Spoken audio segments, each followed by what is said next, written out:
चलिए प्यारे बच्चों, सर्किल पॉइंट यूट्यूब चैनल पर एक बार फिर से मैं एम चक्रवर्ती आप सभी विद्यार्थियों का हार्दिक स्वागत करता हूं। तो चलिए बच्चों, आप सभी जो प्रतियोगी परीक्षाओं की तैयारी कर रहे हैं सभी विद्यार्थियों के लिए भूगोल से 20 ऑब्जेक्टिव प्रश्न लेकर आए हैं और भूगोल का टॉपिक है ब्रह्मांड से। ब्रह्मांड से संबंधित 20 प्रश्नों को देखेंगे जो आपके परीक्षाओं में लगातार पूछे जाते हैं और आगे भी पूछे जाएंगे। तो बिहार इंटर स्तरीय, बिहार पुलिस और आगामी सभी प्रतियोगी परीक्षाओं को ध्यान में रखते हुए यह जो क्लास है आप लोगों के लिए आज शुरुआत करते हैं। और पहला सवाल ध्यान दीजिएगा, पेन पेपर के साथ आप लोग रेडी हो जाइए। वीडियो को अगर पसंद करते हैं तो अपने दोस्तों के बीच में शेयर जरूर कर दें। तो चलिए आज का पहला सवाल देखा जाए। ब्रह्मांड की उत्पत्ति एवं प्रकृति संबंधी अध्ययन किसमें किया जाता है? ब्रह्मांड का जो अध्ययन करते हैं उसको क्या कहते हैं? ब्रह्मांड का अध्ययन क्या कहलाता है? यह क्वेश्चन कह देगा कि ब्रह्मांड की उत्पत्ति और प्रकृति से संबंधित जो विषय का अध्ययन करते हैं वो क्या कहलाएगा? कॉस्मोलॉजी कहलाएगा। क्या कहलाएगा? ब्रह्मांड का अध्ययन कहलाएगा कॉस्मोलॉजी। अगला सवाल, ब्रह्मांड की उत्पत्ति से संबंधित सर्वाधिक मान्य सिद्धांत कौन सा है? ब्रह्मांड की उत्पत्ति से संबंधित जो सर्वाधिक मान्य या सर्वमान्य तथ्य है वो कौन सा है? बिग बैंग सिद्धांत। यह क्वेश्चन कह सकता है बिग बैंग सिद्धांत किससे संबंधित रखता है? तो ब्रह्मांड की उत्पत्ति से। बिग बैंग सिद्धांत किससे संबंध रखेगा? ब्रह्मांड की उत्पत्ति से। या ब्रह्मांड की उत्पत्ति से संबंधित कौन सा सिद्धांत है? बिग बैंग सिद्धांत। जो कौन दिया था? जॉर्ज लैम्टियर ने दिया था। कहेगा बिग बैंग सिद्धांत किसके द्वारा दिया गया? जॉर्ज लैम्टियर के द्वारा दिया गया था। ब्रह्मांड में सबसे प्रचुर मात्रा में कौन सा तत्व पाया जाता है? तो ब्रह्मांड में सबसे प्रचुर मात्रा में कौन सा तत्व पाया जाएगा? हाइड्रोजन। और हाइड्रोजन को हम लोग भविष्य का ईंधन भी कहते हैं। अगला, अंतर्राष्ट्रीय खगोलीय संघ का गठन कब हुआ था? अंतर्राष्ट्रीय खगोलीय संघ का गठन 1919 में हुआ। अंतर्राष्ट्रीय खगोलीय संघ AIU का गठन कब हुआ? तो 1919 में। मुख्यालय कहाँ है? पेरिस। कहेगा अंतर्राष्ट्रीय खगोलीय संघ का मुख्यालय कहाँ? पेरिस। सौर मंडल के बाहर ऐसा ग्रह जो हमारी आकाश गंगा में किसी अन्य तारे की परिक्रमा करते हैं क्या कहलाता है? सौर मंडल के बाहर ऐसा ग्रह जो हमारी आकाश गंगा में किसी अन्य तारे का परिक्रमा करेगा क्या कहलाएगा? एक्सो प्लानेट कहते हैं उसको। क्या कहेंगे? एक्सो प्लानेट कहेंगे। ब्रह्मांड में पाए जाने वाले तारों, ग्रहों और उपग्रहों इत्यादि के जमाव को क्या कहेंगे? ब्रह्मांड में पाए जाने वाले तारा है, ग्रह है और उपग्रह इत्यादि के जमाव को क्या कहिएगा? तो आकाशगंगा कहेंगे। क्या कहेंगे? आकाशगंगा। हमारी आकाशगंगा का नाम पूछ रहा है कि पृथ्वी किस आकाशगंगा का भाग है? तो मंदाकिनी का। या हमारा जो सूर्य है किसका भाग होगा? मंदाकिनी का। या हमारी आकाशगंगा का नाम पूछे तो क्या देंगे? मंदाकिनी। आकाशगंगा मंदाकिनी की आकृति कैसी है? जो आकाशगंगा है ना, मंदाकिनी जो एक आकाशगंगा है उसका आकार कैसा? सर्पिलाकार। कैसा आकार है? सर्पिलाकार। आकाशगंगा का आकार को मंदाकिनी का आकार पूछेगा तो क्या बोलेंगे? सर्पिलाकार। मंदाकिनी को सबसे पहले किस वैज्ञानिक ने देखा? तो गैलीलियो ने।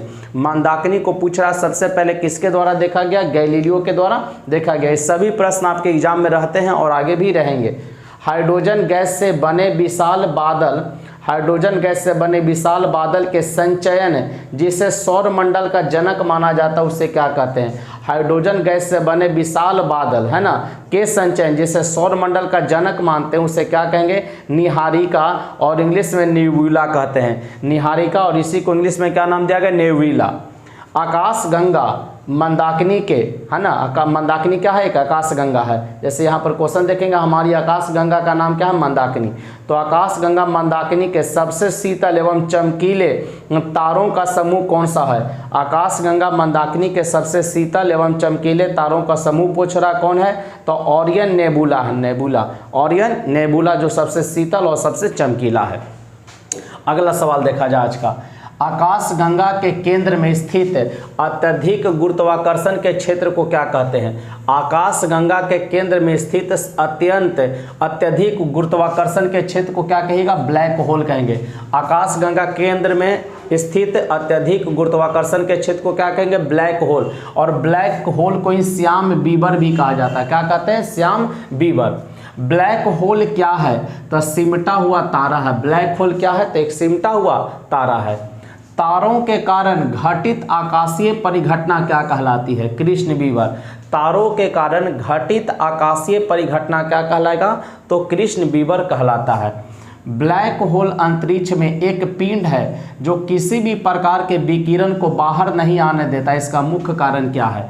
ब्लैक होल अंतरिक्ष में एक पिंड है जो किसी भी प्रकार के विकिरण को बाहर नहीं आने देता, इसका मुख्य कारण आपसे पूछ रहा क्या है? तो बहुत उच्च घनत्व का होना। बहुत उच्च घनत्व होने के कारण जो ब्लैक होल है अंतरिक्ष में किसी भी प्रकार के विकिरण को बाहर नहीं आने देता।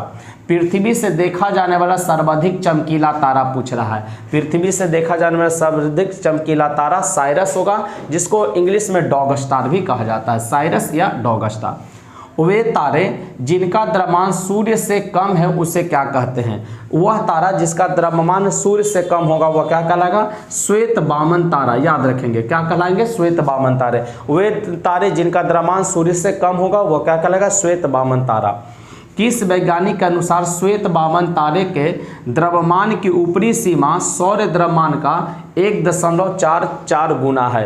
किस वैज्ञानिक के अनुसार, किस वैज्ञानिक ने बताया? किस वैज्ञानिक के अनुसार श्वेत वामन तारे के द्रव्यमान की ऊपरी सीमा सौर द्रव्यमान का 1.44 गुना है? तो एस चंद्रशेखर, जो कि भारतीय वैज्ञानिक है, एस चंद्रशेखर।